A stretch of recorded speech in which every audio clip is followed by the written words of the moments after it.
Things which matter most must never be at the mercy of things which matter least.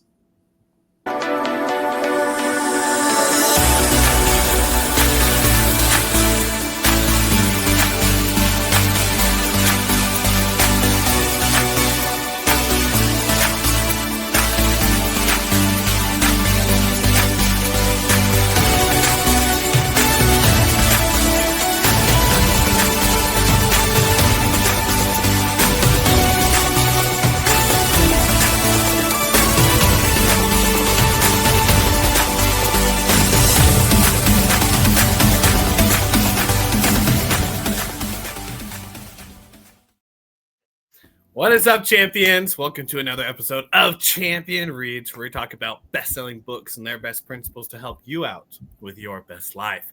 I'm your co-host, Coach Willie Blake. I'm here with my other co-host, Ian Sturmer, and our guest, founder of Champion Circle, Mr. Jon Kovach Jr. And I got to say, if you are the guest on a lot of episodes, are you really a guest? That's it. The answer is yes. So we are jumping. We're jumping into the book that we've been studying this month, The 7 Habits of Highly Effective People. And today we're in the green room just a minute before, and we're thinking about what is the topic we want to discuss. And Jon threw out the idea, well, why don't we pick one that we want to work on, and all three of us can go from there. And then I asked, what is the one that we want to work on before we jump into it? And all three of us pretty much came to the consensus we need to work on putting first things first. So we're like, that sounds like the topic for today. So today we're jumping into first things first, and cool enough, I even have a book by Stephen R. Covey, First Things First, because there is so much that goes into it that he had to write a whole nother book just to fill that principle. This is an important principle. Like you think about in the 7 habits, the first 3 habits are there to go from being dependent to then independent. And then the other 3 are there to go from independence to interdependence. And so from being dependent to independent, you are going from needing to rely on other things in an unhealthy way, right? Interdependence is you can do it, but don't have to. Dependence is you're not doing it and you need other people's help in a negative way. And so how to go past that is the being proactive and putting first things first. And I know for myself, one of the things that helped me out as we start this whole discussion is I have so many Post-it notes on my computer, not the physical ones, just like the digital Post-it notes. And one thing that's worked out really well for me is having it layered of importancy with the to-do list or task that I have, where A is like needs to get done, B is that's the next ones that need to get done, C is like, yeah, they're right there, and D is like, well, you should probably delegate that because they're not really that important.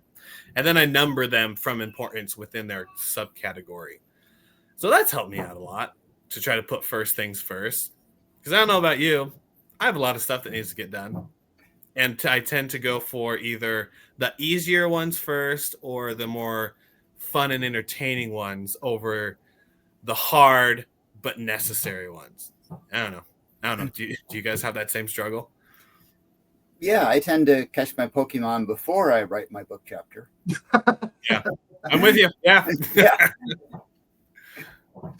I'll say something like as I'm reading this, and I love this principle because we always tend to go back to time management, right? Time management seems to be a recurring thing we either need to master, work on, or it's just a greater reminder of where my priorities are at. And one of the things that I realized is, and this is what everyone wants to hear, it's not your fault. Everyone wants to hear that. They want to know it's not because of you, okay? And I'll tell you this: it's not your fault because habits can be generational. And let me explain for just a second. Habits can be generational. If you have the lineage of a farming family, it is your lineage to get up early and to do hard things first. But if you have the lineage of non-farming, non-baker family, and perhaps you're like a steel mill, or whatever your lineage might be way back in your ancestry, it's possible that the habits established by those people could have been less important habits than the ones that you're trying to master. And it is biological. These things carry on from DNA to DNA. However, they can be reversed, they can be eradicated, and they can be overcome. And so sometimes it's nice to hear that, because it is a thing where you can shift over and realize, it isn't my fault. I feel better about that. And sometimes you just need to have that weight taken off, because the opposite of what I'm about to say is, look, it could all be your fault, and we are responsible for 100% of the things that are within our control. And that leads to needing discipline. And discipline for time management is a tough deal. I mean, Willie, you just shot off a couple great techniques that you use to manage your time and to get things done first, right? Ian, I love the idea. I catch Pokemon before I do this, and I love that, because that's not only a choice, but it's something that's deep within us. So I'm half right and I'm half wrong. It is not your fault. Right now, it's within your control. That's basically how I wanted to start this out. Okay, yeah.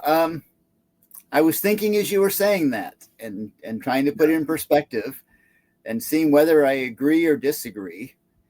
And I'm on the fence a little bit about it, but I think what's happened before is not your fault.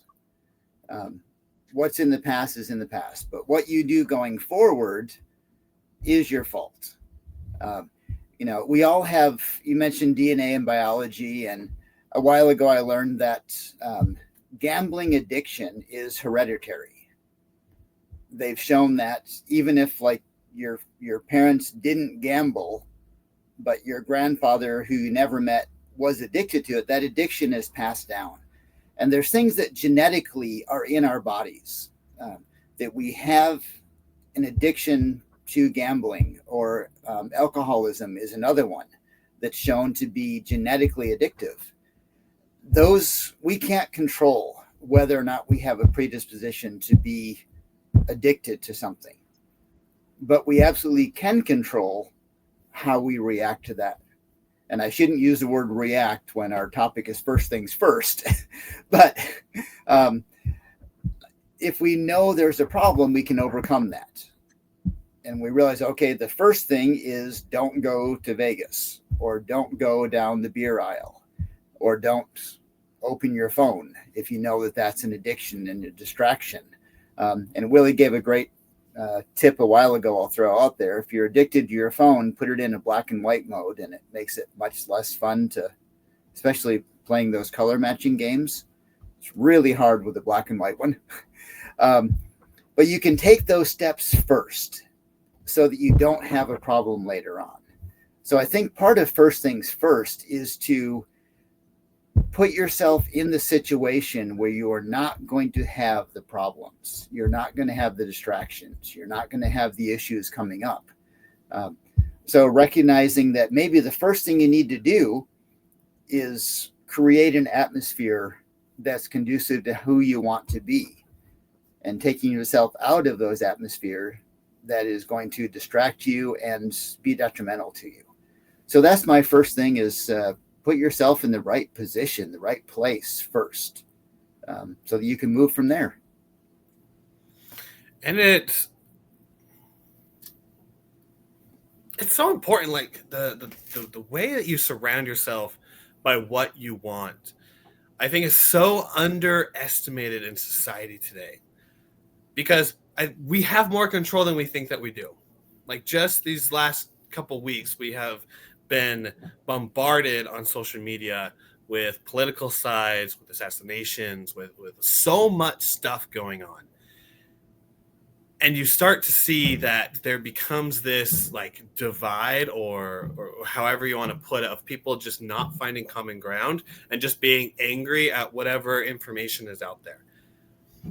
yes, it's all out there in that, but we also get to decide what's on our feed page.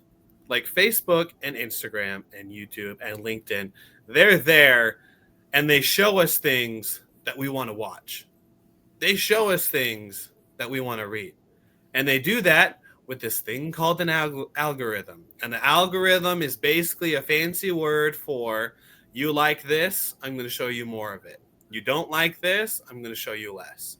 And it's not even us liking or disliking it. It's, I spend time watching this. I don't spend time watching this.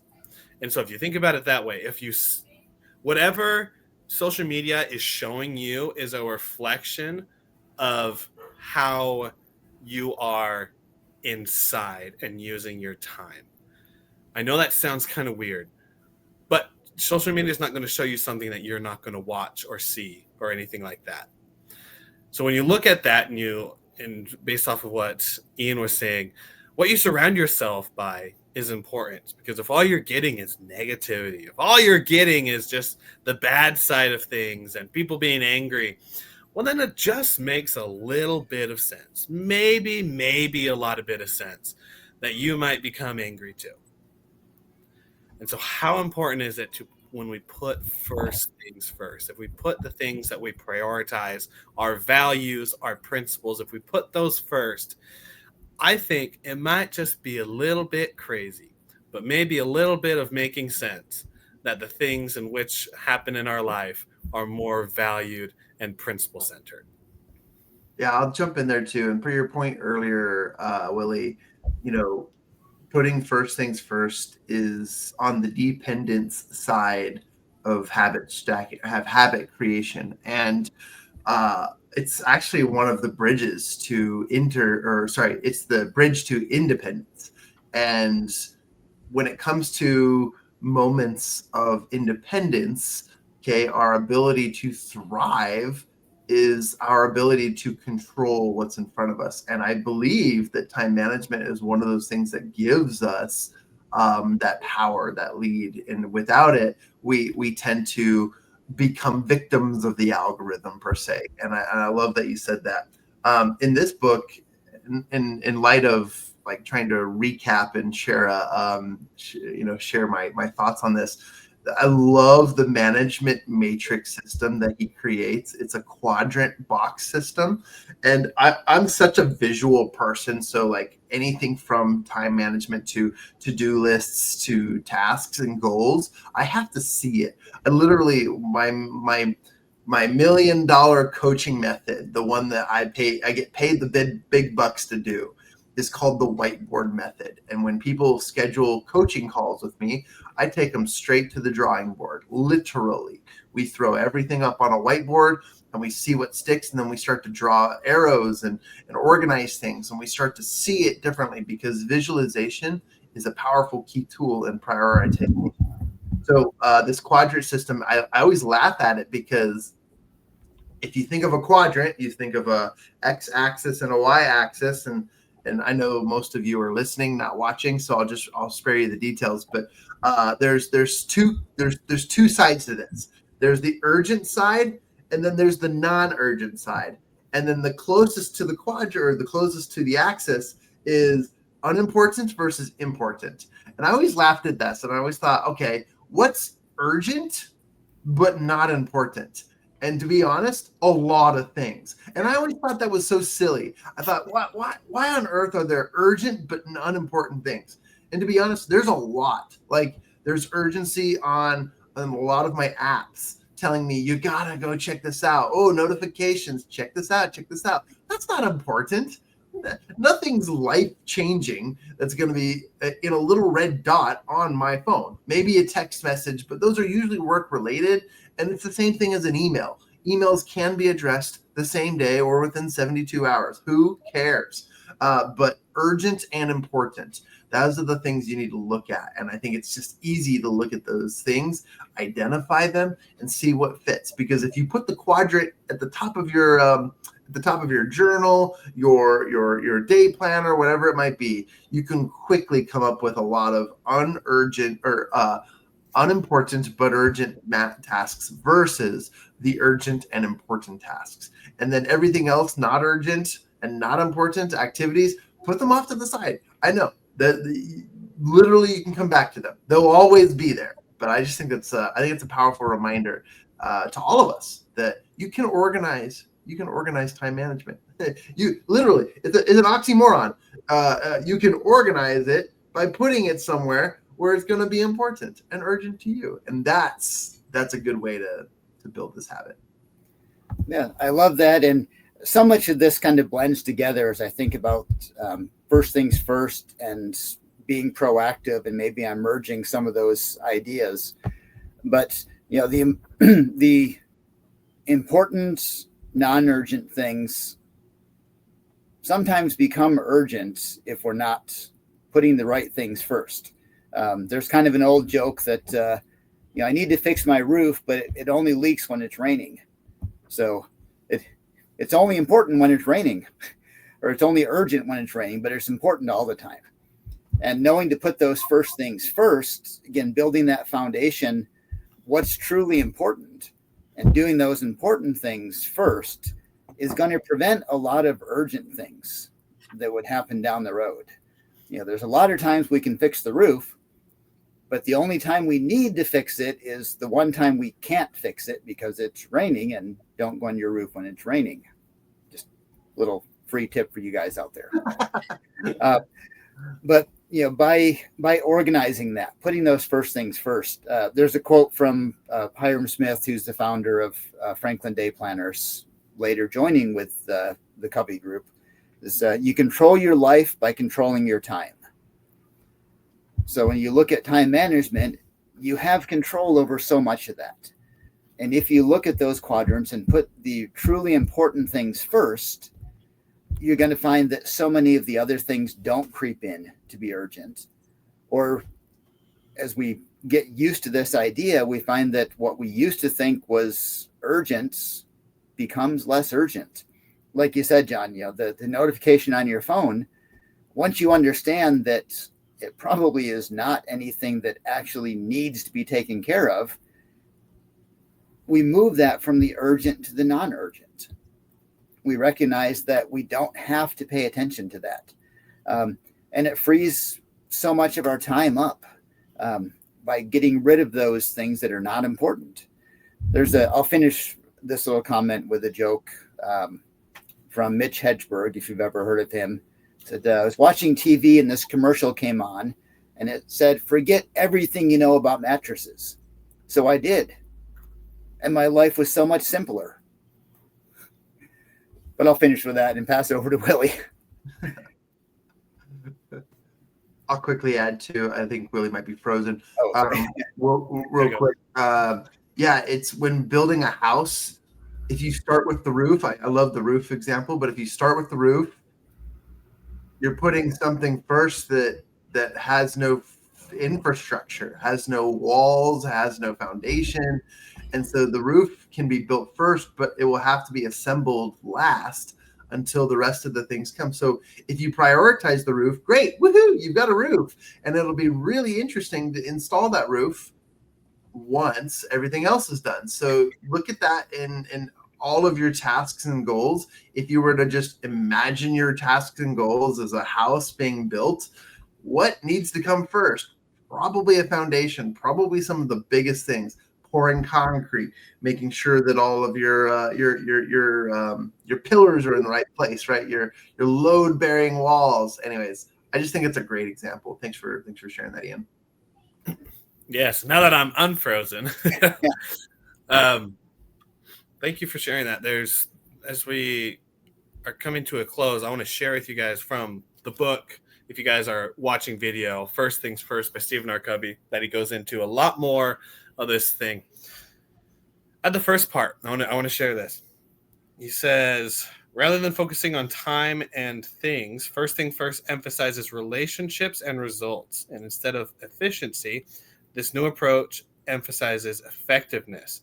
First Thing First shows why we feel a gap between how we spend our time and what's deeply important to us. How focusing on efficiency and control increases the gap instead of closing it. how to determine if what we are doing is really important or only urgent, why your inner compass is more important than any clock, how to set and achieve principle-centered goals, how to turn your weeks into an upward spiral of learning and living, how to overcome tremendous gravity of habit, how to turn your resolutions into reality, how to put people ahead of schedules, how to lead your life, not just manage your time. Like, there is so much that goes into this principle. And if any of those resonated with you champions that are listening, take some time to learn more about this principle from Stephen R. Covey. First things first, whether that's reading 7 Habits of Highly Effective People or reading First Things First, what he does, or we got YouTube. You can watch a video if that's the way that you like to learn, or re-listen to this episode because we got some good stuff in there, because it is such an important principle. Because when you put first things first, the things that matter most get done, and you still have time for the rest. I was just gonna show my hand as like an airplane landing because I've been loving listening to Willie's last comments and few things that help this this episode and these recordings just go so smoothly. I love that. I love that principle. It was a mic drop moment for me. So thank you for sharing that. My last thoughts are just continue to build and create powerful plans of action, and by doing that, just learning how to master your time. Pick up this book. Seriously, it's a great visual. Whether you have the old school blue version, it's going to look like that, and if you have the new school version, which is red and yellow, it's fantastic. And then it even has like workbooks that come with it. But go grab a copy. It's a classic. You need to read this at least once a year. Or if you really struggle to establish these habits, you might need to read it more often than you think. So go for it, and you make it your own world, your own real life curriculum. Yeah, so I guess when you say first things first, maybe the first thing is if you haven't read this book, go read it. There you go. Because I was kind of thinking, I think in analogies, we need to eat. That's a biological necessity. But before we eat, we need to actually go get a hold of food. Whether it's purchasing or hunting, whatever it is, we need to create a situation where we're able to do those things that are really, truly important.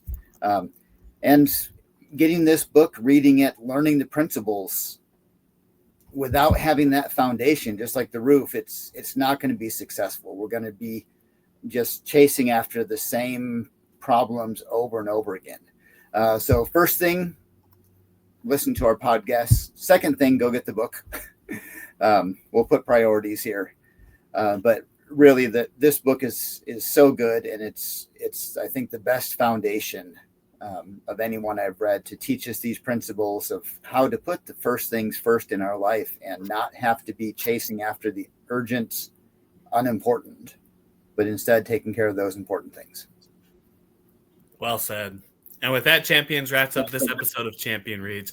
If you found inspiration in it, go ahead and subscribe to our podcast. You can find us on all the major podcasting platforms, as well as you can go to our website, mychampionscircle.com, where you'll be able to find links to the podcast, link to our socials, and everything else going in the Champion Circle universe. Until next time, champions, continue to be the champions in your life. Continue to grow and do what you need to make it better. And always remember to put first things first. Otherwise, you'll end up alphabetizing your sock drawer while your life is on fire. We'll see you on the next episode of Champion Reads.